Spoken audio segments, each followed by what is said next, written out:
Ok, muy bien, entonces ahí vamos a continuar. Bien, estamos utilizando el circuito autopolarizado. Es como que hubiésemos sacado el transistor bipolar. ¿Cuál de ellos? Empieza a grabártelo, el NPN. Es como aquí hemos tenido un bipolar del tipo NPN en la topología emisor común. Y estamos poniendo un transistor unipolar de canal N, ¿no ve? En la topología fuente común. Y tenemos su definición de esa topología, que lo hemos establecido por las analogías. Ok. Y nada más hemos hecho, hemos variado. Claro, le hemos ido cambiando algunos nombrecitos. Aquí, por ejemplo, en vez de RD, nosotros en el bipolar llamábamos R sub S, porque era la resistencia colocada entre la fuente de polarización y el colector del transistor. Aquí es entre el drenador, por eso se llama RD. Aquí estaba en el bipolar el emisor, y aquí estaba colocado el R sub E. Entonces ahora le vamos a cambiar ese nombre a RS, porque es entre la fuente y el elemento común. A ver, solamente hemos ido adecuando algunos nombrecitos. Esto era el condensador C sub B, aquí se llama C sub G. Claro, la base es equivalente a la compuerta. Aquí era C sub C, ahora es C sub D. Claro, el C era por colectora, el D es por drenador. Aquí era C sub E, aquí es C sub S. Es lo único que hemos hecho, adecuar, para que más o menos rime con el tipo de transistor que tenemos aquí. Ok. Y hemos empezado a recordar algunas condiciones. Por ejemplo, que en la aplicación del teorema de superposición, nosotros podemos separar este circuito en sus dos componentes, en la componente de continuo y en la componente de alterno. Y no te olvides, te hemos pedido que tú sepas tu materia de redes y me anotes. A pesar que no quieren ustedes anotar. Muchos han perdido puntos por no anotar. Y otros porque, Dios mío, otro lamento. Hay mucha gente que no sabe escribir, mucho menos dibujar. Pero no puedo creer. Toda tu vida vas a escribir, toda tu vida vas a dibujar. Y ojalá pues, que toda tu vida estés al lado de un computador y cuando no estés, ¿qué? ¿Has perdido tu título? No. Tú vas a seguir siendo ingeniero y me lo tienes que escribir y me lo tienes que dibujar. Mucha gente cree pues, que va a estar su vida colgado de una computadora, no va a estar así. Así que empiecen a practicar. Ya saben, para el próximo examen no me tienen que utilizar lápiz porque no puedo leer lo que han escrito. Y encima procuren hacerlo lo más, cuando tengan que escribir lo más, tengan el cuidado. No importan los errores ortográficos, no me interesa. Pero por lo menos que se pueda leer, eso es lo que quiero. Yo tengo que leer, lastimosamente son exámenes escritos. Y la única manera en el examen escrito es que nos comunicamos a través de esa cosa que está escrita. Si no puedo leer, ¿cómo me comunico contigo? No hay forma. Si no dibujas bien el circuito, ¿cómo voy a decir, pues este circuito está las maravillas? Se entiende, mira, está clarito para dónde van las corrientes, de dónde están las tensiones, todo. No.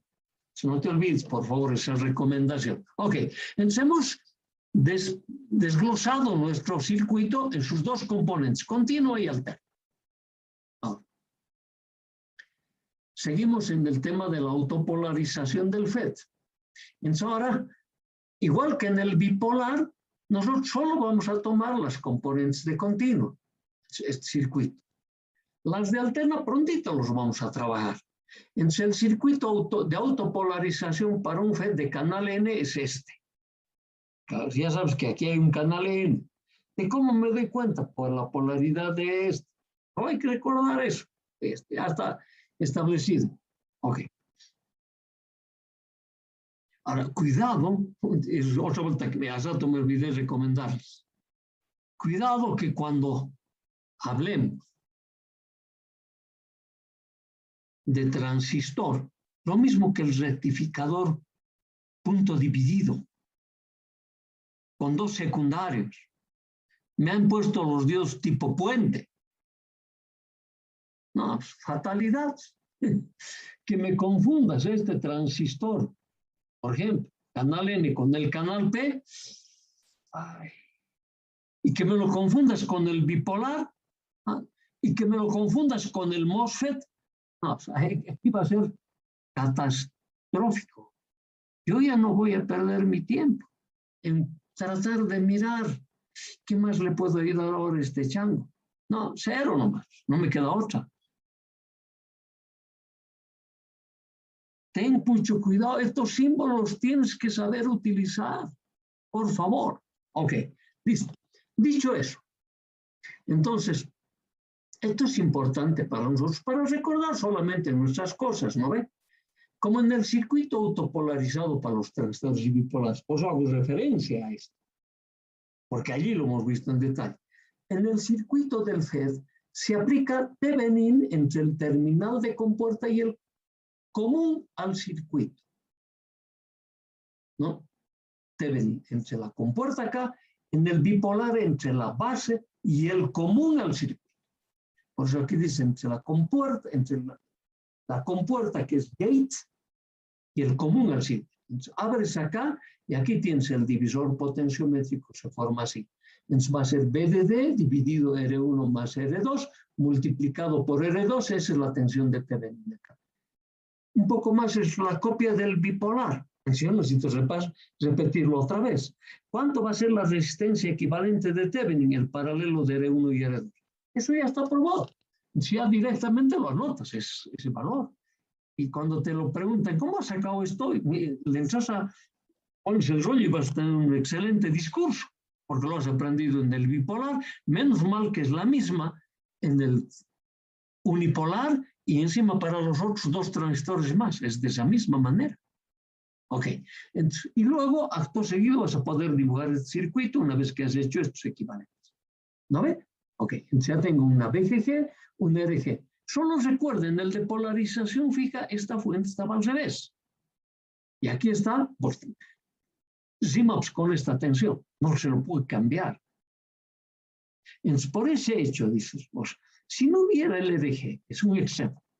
Entonces, esta tensión positiva va a aparecer en este terminal, que es la compuerta, es el gate. Y tú dices, en el canal N, el gate, ¿qué semiconductor era del tipo P? Entonces, estaría polarizando en directa, ¿no ve? Sí, claro.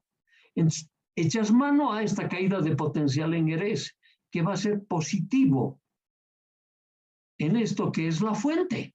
¿Qué tipo de semiconductor es N?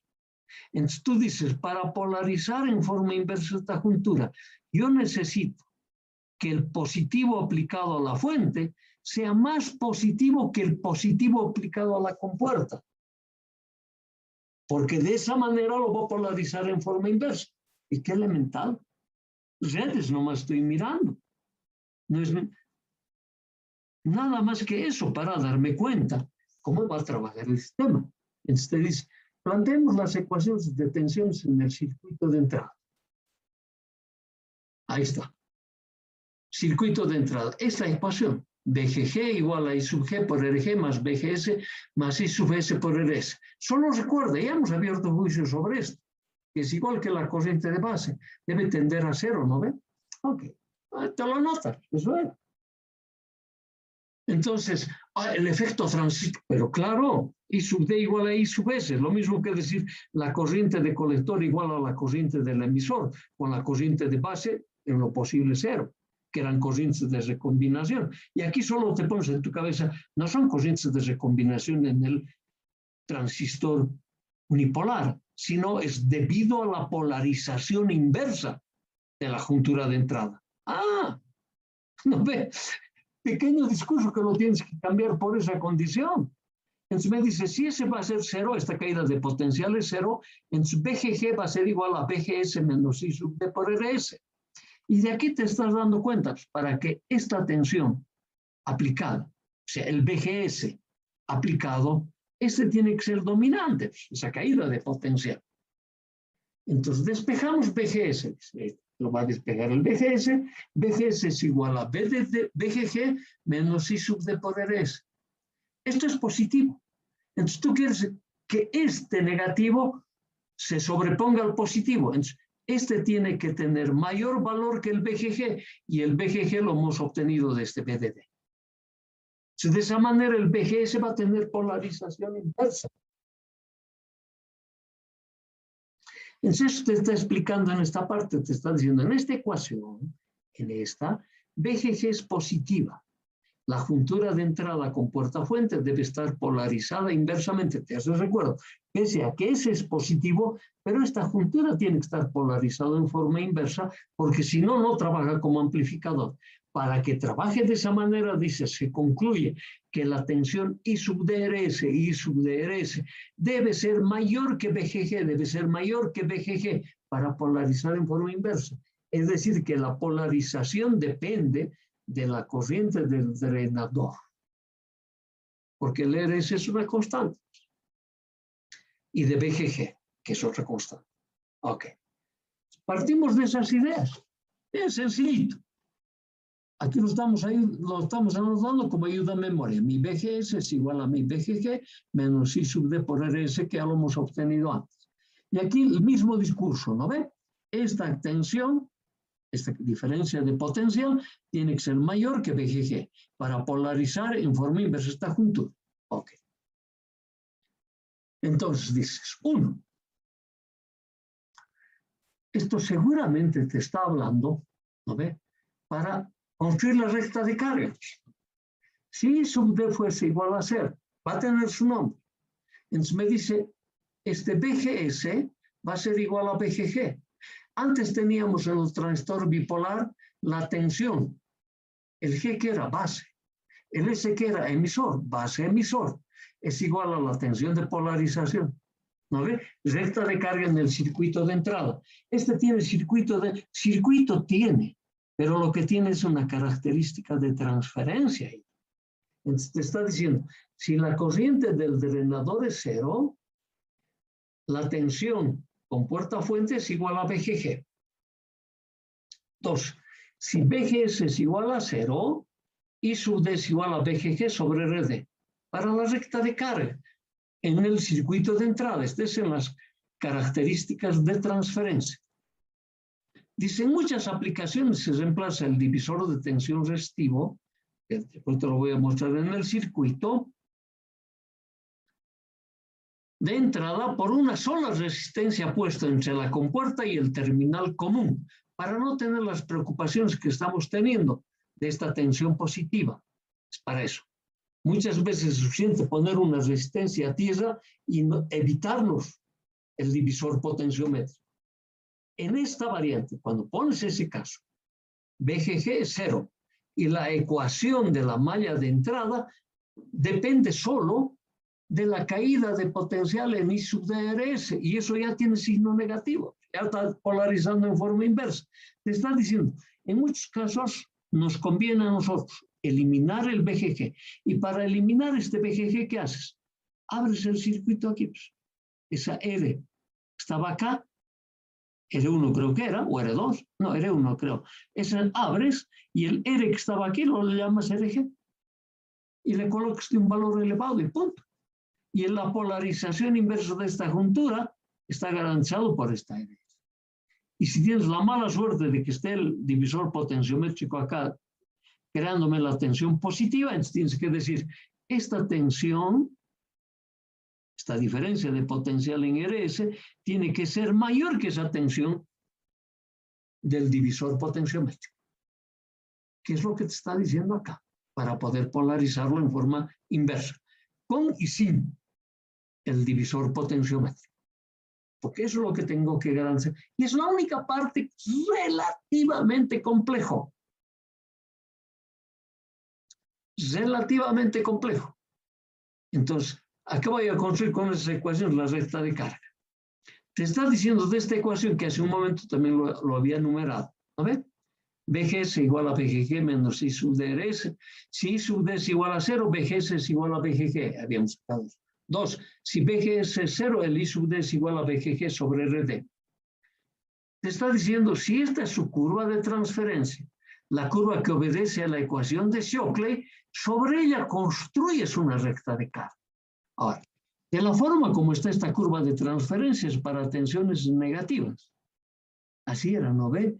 Un transistor FET de canal N tenía que poner polarización inversa en la juntura de entrada.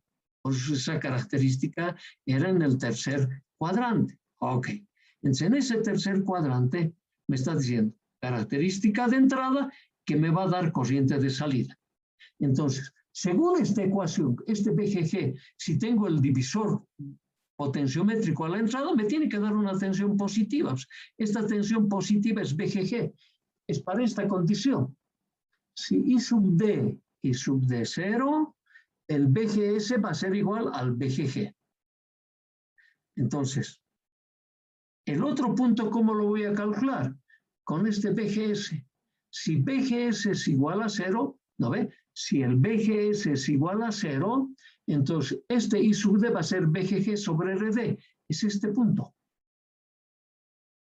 ¿De acuerdo? Entonces, entre este punto y este yo hago una recta y esa, prolongándola, me va a cortar a la característica de transferencia. Entonces me va a decir, este es el valor I de Q del punto de trabajo y este es el valor BGSQ. Entonces, ¿qué es? Es la tensión a la entrada versus la corriente a la salida. Por eso esta característica se llama característica de transferencia. Y la ecuación de Shockley eso me está mostrando. Porque para la ecuación de Shockley yo tengo este valor como parámetro y tengo este valor como parámetro. Si tengo esos valores, hemos dicho, por 4 puntos, con una cercha puedes construir esta variación hiperbólica, cuadrática. Entonces, con esa cercha, construyendo esta variación cuadrática, puedo construir esta recta de carga y en la intersección tengo la solución de las componentes de continuo para esta ecuación. Este es el punto de trabajo Q. ¿Lo puedo hacer para el circuito de salida? No. Nosotros, antes de hacer el circuito de salida, te hemos dicho, ¿qué va a pasar? ¿Qué sería mejor? Que no tenga la tensión positiva del divisor potenciométrico. Entonces, que levante esa resistencia que va de la fuente a la compuerta y solo tenga la resistencia puesto de la compuerta hacia el elemento común. Entonces me dice BGG 0. Me dice, está partiendo del punto de unión de la característica. ¿No ve? Entonces, con una cercha, o sea, con un transportador, puedo yo copiarme esta pendiente y lo trazo aquí. Fíjate, cuando no está BGG, es menor la corriente de drenador, mayor la tensión con puerta-fuente. Mira la relación. Ok, pero este ya está polarizado en forma inversa directamente por la caída de potencial que me va a generar el I de Q en el RS. ¿Y esta pendiente quién es? Esa R, esta. ¿No ve? Estos son los dos casos que se te va a presentar. Cuando hay divisor potenciométrico de tensión, te va a dar una tensión negativa, entonces tienes que buscar que la pendiente esté dentro de esta característica. En este caso, cuando parto del origen, no me tengo que preocupar nada, porque no hay cortocircuito ni hay circuito abierto. Voy a trabajar en circuito cerrado. Y el circuito cerrado siempre va a pasar en la característica. Solo el cortocircuito coincide con el eje de corrientes y el circuito abierto coincide con el eje de tensiones. En su punto de trabajo sería este valor BP o su punto de trabajo sería este valor IDSS. Lo más básico que es solución de mis circuitos en forma gráfica. Ok. Esta es la corriente de Shockley o la ecuación de Shockley. Ahora, en la ecuación de Shockley, este BGS, para este caso, vos reemplazas por I sub DRS sobre B sub P. De ahí despejas los valores correspondientes. Ahí ves que todos ves la misma ecuación, ¿se han fijado? No, esto es ya poniendo el signo de la caída de potencial, este signo. Poniendo ese signo, planteo mi ecuación, se vuelve una ecuación cuadrática de segundo orden, y con eso determino este valor. ¿Y por qué escribimos esta ecuación? Para mostrar que este componente también es alineal, porque sigue una ley cuadrática. Pues claro, eso es lo que está mostrando esta ecuación. Ok, que lo puedes resolver así. Ahora vamos a construir las características, estoy copiándome otra vez. Para el circuito de entrada es esto, y este es para el circuito de salida. B de D y sub D por RD más B de S más I sub S por RS. Entonces, con I sub G igual a 0 y sub D es igual a I de S, a I sub S, entonces el I sub D es igual a B de D menos B de S sobre RD más RS. Eso es en el circuito de salida. Y con esas dos condiciones, tienes los dos puntos de intersección sobre las características, puedo construir esto. Recta de carga en el circuito de transferencia o de entrada, ¿no ve? Y la recta de carga en el circuito de salida. Entonces me dice, esta intersección, con esta intersección, ¿por qué no está vinculado? Por la ecuación de Shockley. Esa es la ecuación fundamental de este transistor. En el bipolar era por la ecuación fundamental del transistor bipolar. Entonces estos puntos están vinculados. Entonces yo puedo obtener los extremos, claro, y también puedo obtener aquí los extremos aplicándole mi componente de alterna de excitación. Parece mi componente de alterna de excitación que va a estar en un tramo sobre la característica. Voy a determinar la componente de alterna en el circuito de salida. O sea que generador de excitación de alterna solo se coloca en el circuito de entrada y en la salida se obtiene por el efecto transistor. Igual que en el bipolar, más fácil todavía. Ok. Ahora sí te voy a mostrar los dos efectos que se tiene, que se llaman de deriva nula. Dice la temperatura, los dos efectos. La temperatura aumenta. ¿No ven? ¿Eso en qué se traduce? En vibraciones de los centros atómicos, de los portadores. Dentro el semiconductor. Disminuye la movilidad de los portadores. Si disminuye la movilidad, tiene que disminuir la corriente. Y esa corriente disminuye un 0,7% por cada grado centígrado para los transistores de efecto de campo. La temperatura aumenta. Disminuye la zona de transición, aumentando el ancho del canal, aumentando la corriente, variando en 2,2 milivolts por cada grado centígrado de aumento. Estos dos efectos están en la zona del canal, cuando varía la temperatura. Y si te fijas, uno de los efectos es que te hace disminuir la corriente, el aumento de la temperatura te hace disminuir la corriente, el aumento de la temperatura te hace aumentar el ancho del canal y como consecuencia aumenta la corriente. Eso sucede simultáneamente en la región del canal. Por lo tanto, dice, en el valor promedio, la corriente en el canal no varía. Entonces se llama polarización de deriva nula. Entonces, ese sistema de polarización de deriva nula queda determinado en la curva de transferencia porque hay un punto común que no varía. Entonces, preferimos polarizar en ese valor de deriva nula. Ahora puedes trabajar por encima de la deriva, por debajo de la deriva, pero en sus proximidades la variación es prácticamente nula, porque concurren estos dos efectos, ¿de acuerdo?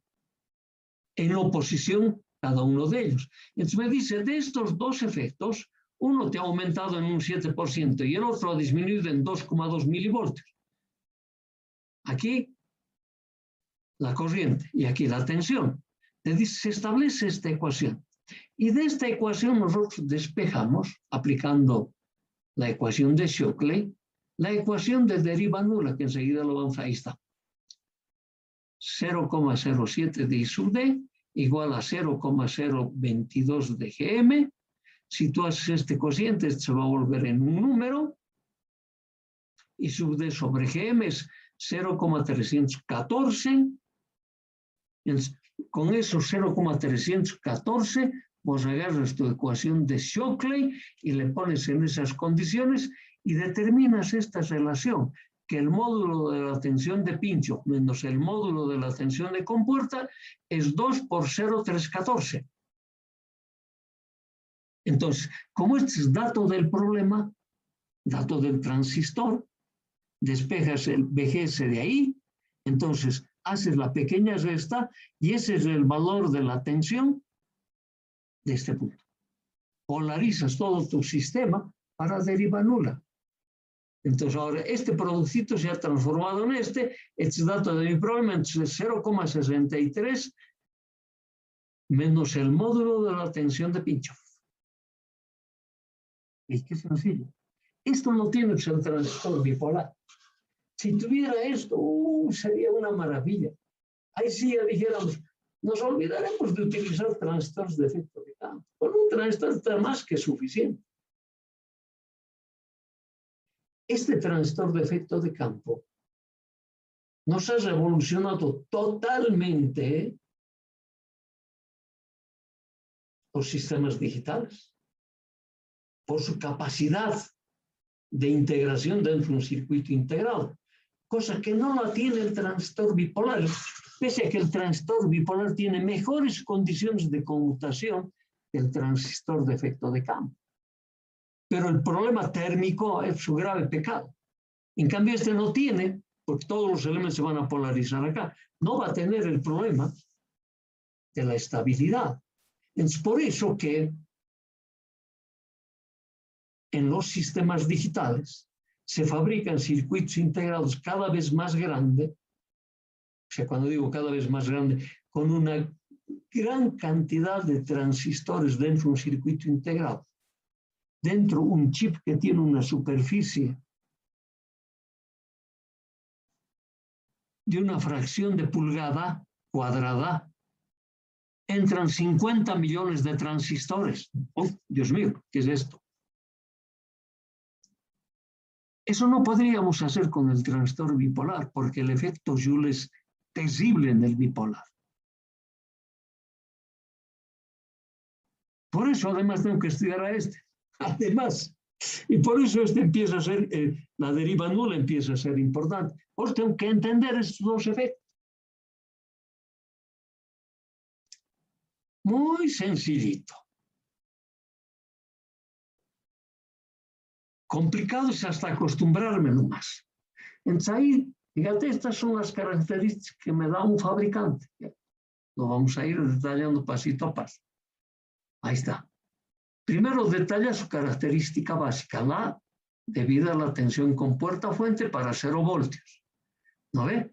Para ese valor me da el IDSS y aquí justo en el valor que pasa de las variaciones del tipo óhmico a las variaciones de corriente constante, porque el canal ya ha tomado una determinada dimensión. En el punto que ocurre eso es en el punto del valor de pincho. Si bajas una perpendicular, este es el valor de pincho, el BP o el BDSS. O sea, de dos maneras te indica el fabricante, en su curva o en sus hojas técnicas. Listo. También te lo informa en la característica de salida después. Es la tensión que coincide con este eje. No tengo dónde perderme. Ok. Y estas son, fíjate vos, la tensión 0, y este es para valor negativo, y se van aproximando cada vez más al eje de tensiones hasta estrangular el canal. De esa manera hemos explicado el funcionamiento del transistor FET. Las características responden estrictamente. Fíjate vos, a diferencia del transistor bipolar, ¿no ven? En la topología emisor común, las características tenían una pendiente, recuerda, acá no, son perpendiculares al eje de corrientes. Se parecen al de base común. ¿No? Bien diferente. Ok. Tengo la ecuación de Shockley. Esta ecuación de Shockley vincula la característica de transferencia con la característica de salida. Esto me va a dar el fabricante. Generalmente hoy en día solo te da esto. Esta para la característica de salida. Y esta característica de entrada la puedes construir con esta ecuación. Tal como mostramos en una de las filminas.